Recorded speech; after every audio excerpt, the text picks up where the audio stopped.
Hello bachcho, let's read the given question. The question says a boy pulls 5 kg block by 20 meter along a horizontal surface at constant speed with a force directed 45 degree above the horizontal.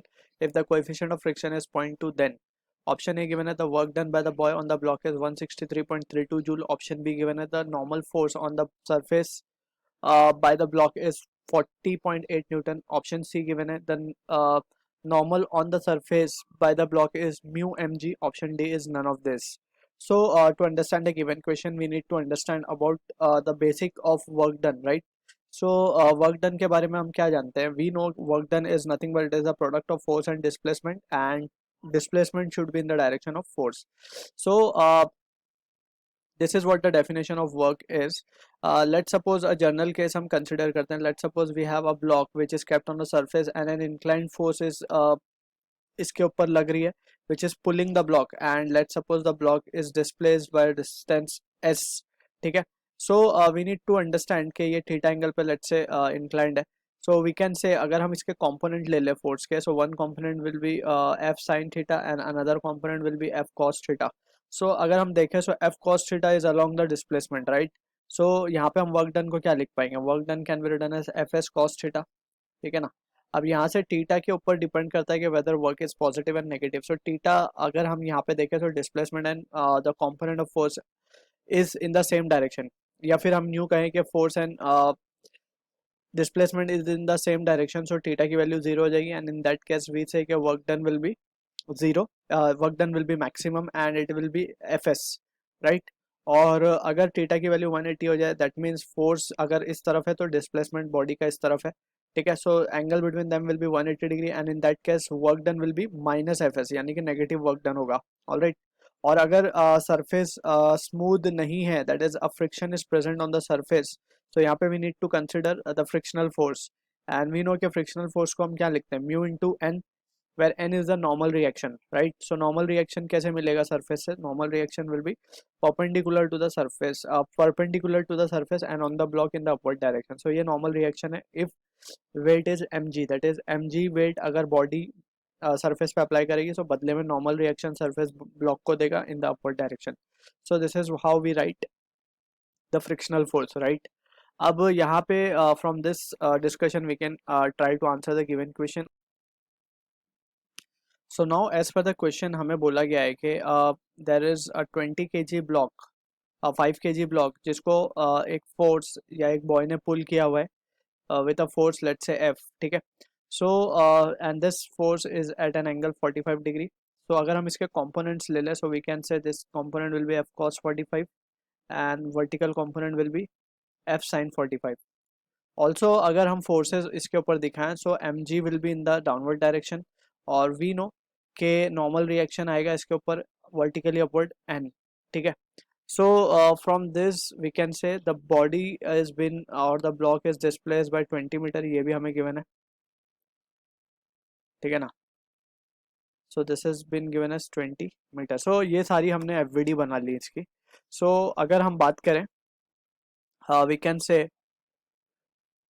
Along the horizontal direction की अगर बात करें, सो forces क्या क्या हैं इसके ऊपर? along the horizontal will be f cos 45, right, towards right. Also एक force we have forgot to show over here, just जो है frictional force, right, जो कि opposite direction में लगेगी, small f. So along the vertical अगर हम forces लिखें, along the horizontal and along vertical अगर हम forces लिखें, so हम क्या लिख सकते हैं? f cos 45 will be equals to frictional force. alright. And let's say this is our expression number 1. अगर हम along vertical लिखें, so vertical में हम देख सकते हैं कि as there is no vertical motion, so we can write f sin 45 plus n will be equals to what? mg. ठीक. so यहाँ से n की वैल्यू क्या आ जाएगी हमारे पास? mg minus of f sin 45, right. अब from this let's say this is expression number 2. अगर expression number 1 को हम थोड़ा सा और सिंप्लीफाई करें, so we can write f cos 45 को हम लिख सकते हैं फ्रिक्शनल फोर्स, और फ्रिक्शनल फोर्स बराबर है म्यू एन के, right. So from this two equation let's say इसको हम मान लेते हैं 1 instead of this. So from 1 and 2 हम क्या लिख पाएंगे? Therefore f cos 45 can be written as mu into n जो हमें मिला है mg minus of f sin 45, ठीक है।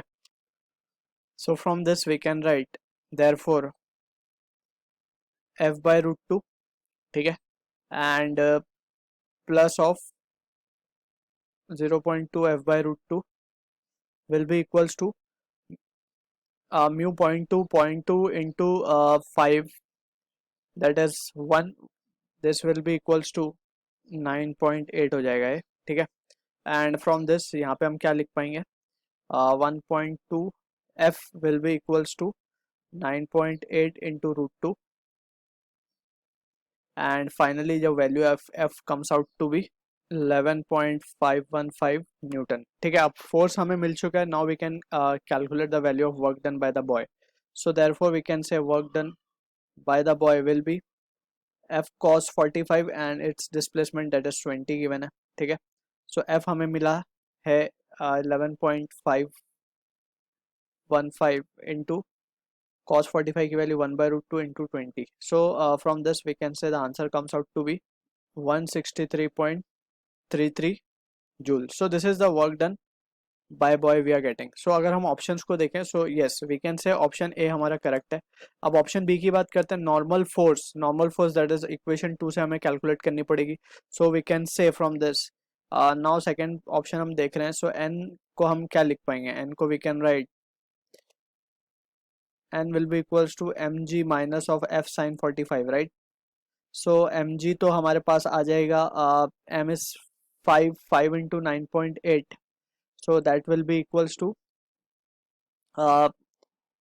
5 is a 40 and 5 9 is a 45, 45 49 आ जाएगा, 49 माइनस ऑफ f हमें मिला है 11.515 डिवाइड बाय रूट टू। सो इसको जब हम सॉल्व करते हैं, so result comes out to 40.83 newton. So this is what the value of normal reaction हमें मिल रही है। सो अगर ऑप्शन बी को भी देखें, so yes this is also the correct option. Option C की बात करें, the normal force on the body on the surface by the block is mu M G. So normal force जो है block के ऊपर that is M G minus F sine 45 and not mu M G, right.